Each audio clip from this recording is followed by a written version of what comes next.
Olá, queridos, tudo bem?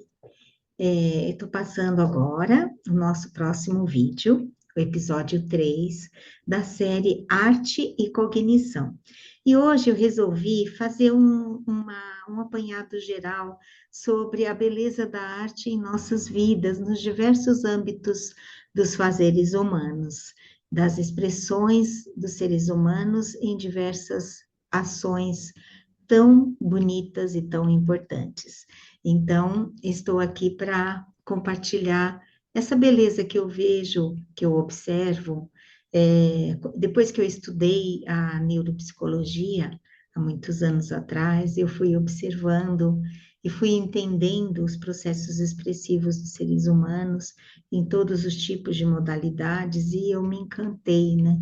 Então, eu montei essa aula que até é uma aula um pouco introdutória do meu curso, da formação, mas que, compartilho aqui com vocês, adaptando um pouco para não ser muito longa. Primeiramente, escolhi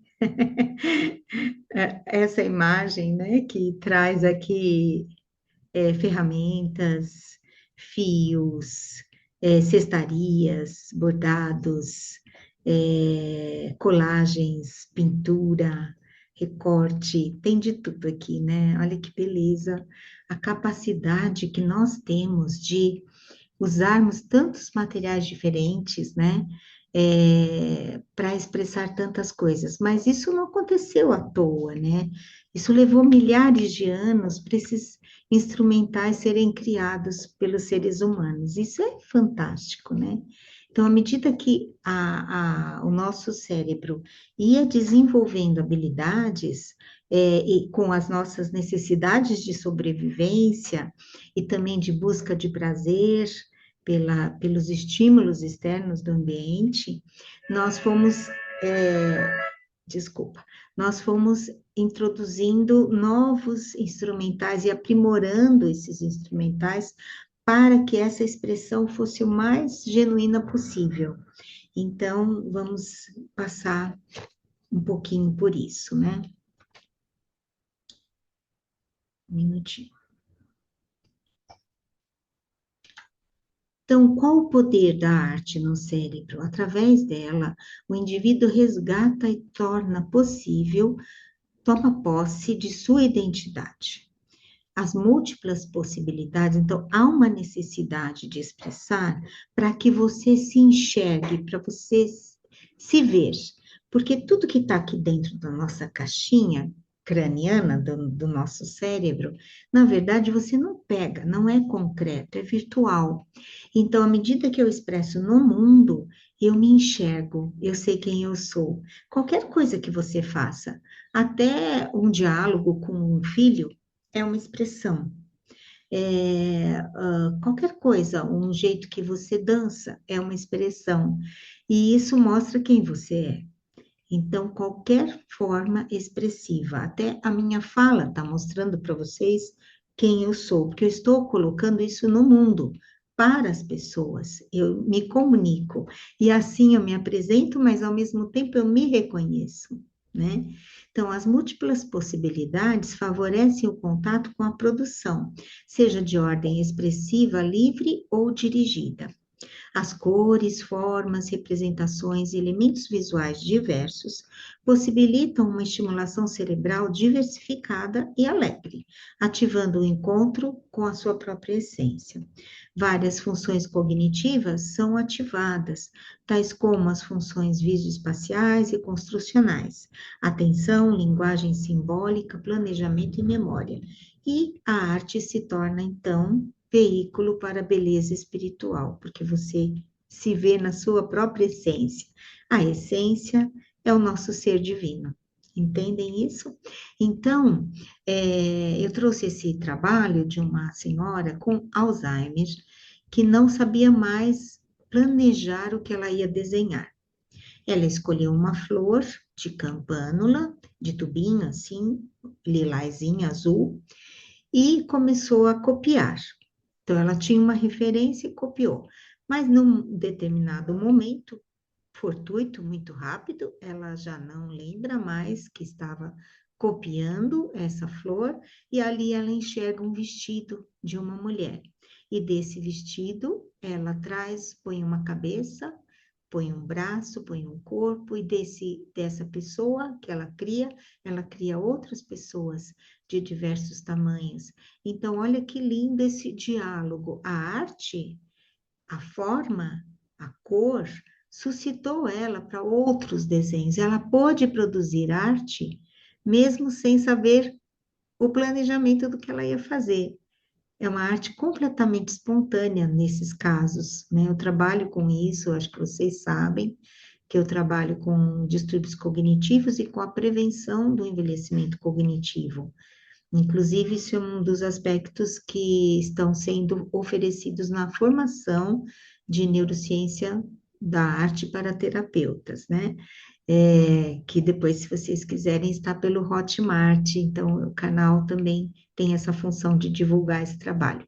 Mas eu tive muitas experiências belíssimas de contato com a essência dessa pessoa, porque ela trouxe a figura humana, né? Por que tantas pessoas? Porque a criança tem um bebezinho ali, olha que lindo isso, né? Daí depois eu fui conversando com ela, eu falei, mas não parece um parque, pessoas passeando, vamos pôr um fundo. Ela não teve condições de pôr o fundo. Eu falei, põe árvores. Não teve condições de desenhar a árvore como símbolo. O conceito ela tinha perdido do desenho de uma árvore, mas dessa árvore surgiram outras pessoas, do chorão virou uma pessoa de braço aberto. Então, olha que diálogo lindo que a arte oferece. Quando você entende o cérebro, também, ao mesmo tempo, além das emoções, da psique, da personalidade, você pode ir além nas suas abordagens, naquilo que você pode oferecer para as pessoas, né? Então, é muito legal estudar a arte no cérebro, puxando a sardinha para o meu lado, né? Então, a neuropsicologia, ela vai estudar as funções cognitivas e do comportamento no cérebro, e aí inclui-se, claro, as funções psicológicas e emocionais, visto que o sistema límbico é a sede das emoções e está no cérebro. Claro, sem o coração não existe sistema límbico, né? As emoções também são percebidas no coração. E isso tudo está sendo muito estudado hoje pela neurociência, um sistema nervoso que está no coração. Eu vivo sempre falando isso, porque eu acho muito importante sempre acoplar em tudo que a gente faz na vida aquilo que a gente realmente gosta, aquilo que nos comove. Então, eu acho perfeito, isso nos dá plenitude, realização como pessoas, e nos enxergamos como somos, né? E a arte é uma função expressiva criativa altamente complexa, que é composta pela conjunção em rede de várias funções cognitivas no cérebro, tal como a música, tal como outras funções. Mas essa confluência entre neuropsicologia e arte é uma contribuição enorme para ampliar conhecimentos para aqueles que cuidam de pessoas. Então, eu gostaria de desenvolver mais esse campo, e é por isso que eu estou oferecendo essas aulas para vocês. Bom, a neuropsicologia da arte é uma invenção recente, mais ou menos recente, porque ela já é estudada no exterior há mais tempo, mas aqui no Brasil ela é recente, sim. Digamos que esses conhecimentos estão chegando aqui desde a década de 90, mais ou menos, né? De 1990, então é bem recente. Que congrega uma série de expressões associadas a artes plásticas e neurociências. O termo expressa fenômenos mistos nas duas áreas, ou inclusive material artístico produzido por indivíduos que sofrem de problemas neurológicos ou psiquiátricos.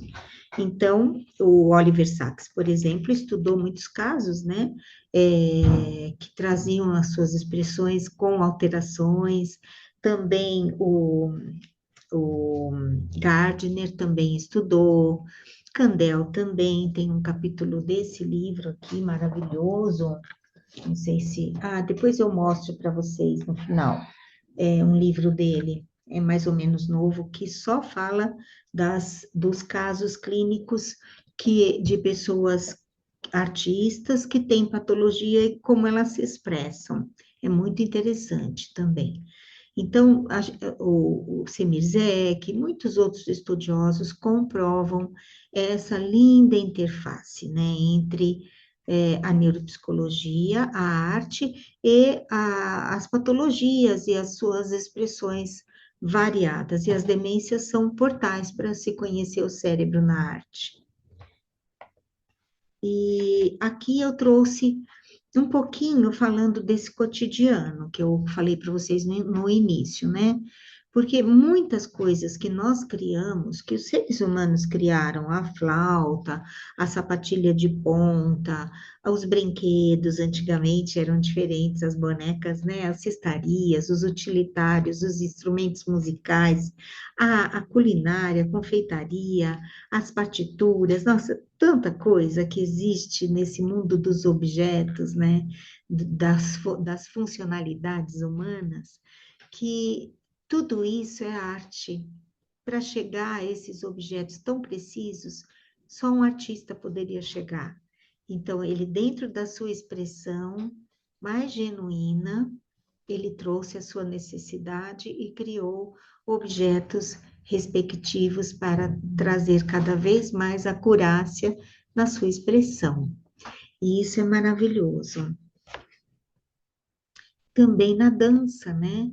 Olhem a precisão de movimentos, além das memórias que são ativadas nas coreografias e o primor dos engramas motores tão regulados entre sistemas motores antagônicos, muitas vezes, né, para se manter em certas posturas ou para trazer velocidade, a destreza, o cerebelo, os núcleos da base, regidos pelo córtex, né, nessa comunhão maravilhosa de sistemas tão complexos, dá essa expressão tão linda e tão poética do corpo, como também as nossas experiências sensoriais, né, com os elementos da natureza, com o sol, com a água, com as texturas, com aquilo que a gente vê, com o mundo das imagens.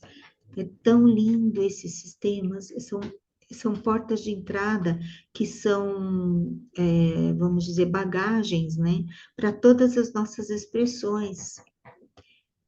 Aí a arte, com toda a sua criatividade, e a criatividade expressa em todos os âmbitos dos fazeres humanos, ela é uma necessidade vital para o ser humano criar. E ele se desenvolve nessa busca de criar sempre. Enquanto estivermos criando, estaremos vivos. Isso é lindo, né? Então, não está só nas artes plásticas, está em todas as formas expressivas.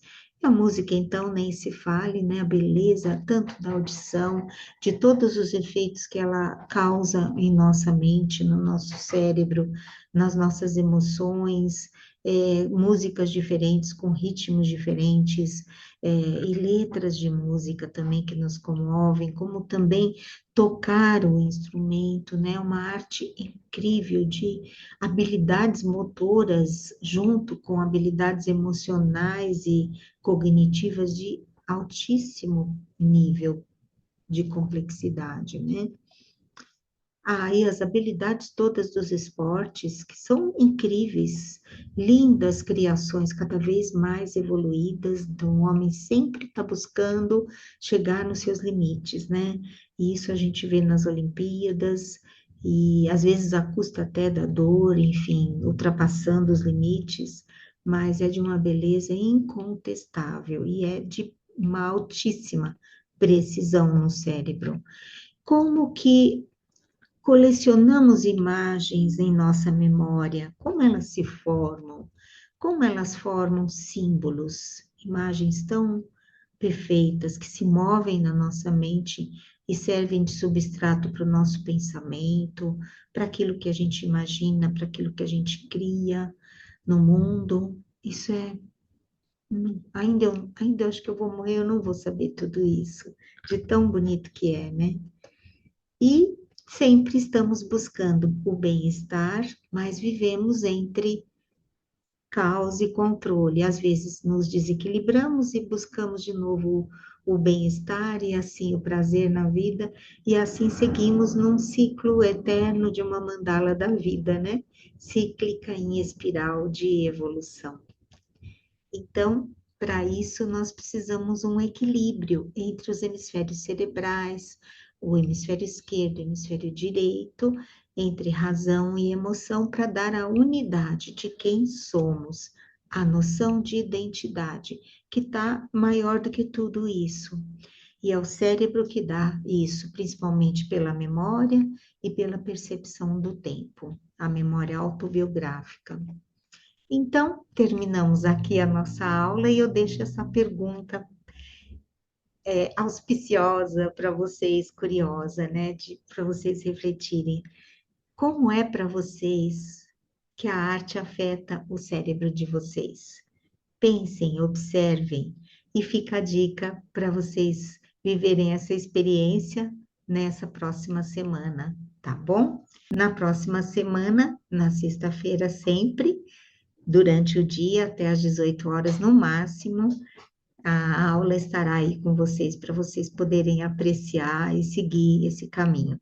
E eu convido vocês, porque agora estamos com um novo lançamento e o Instituto Cris Anawati está lançando a formação em neuropsicologia da arte para terapeutas, e nós vamos incluir, além da neuropsicologia da arte fundamental e específica, convivências e indicações de casos clínicos, nós vamos ampliar para abordagens, aprofundando as abordagens, e para o trabalho no envelhecimento, tanto em prevenção como em intervenção, com as atividades expressivas, e eu vou trazer a neuroespiritualidade, que fala na conjunção da neurociência, arte e espiritualidade sobre o meu método, que se chama Método Neuropsicoarte, formando terapeutas e neurointuito criativos. Então, estejam comigo, se quiserem saber sobre a formação, é só entrar no Hotmart, no Instituto Cris Anawati. Vocês terão acesso a essa linda experiência de um curso tão bonito, que fala todo o tempo dessas coisas lindas que eu trouxe aqui para vocês, tá bom? Grande abraço e a gente se vê na próxima semana. Até mais!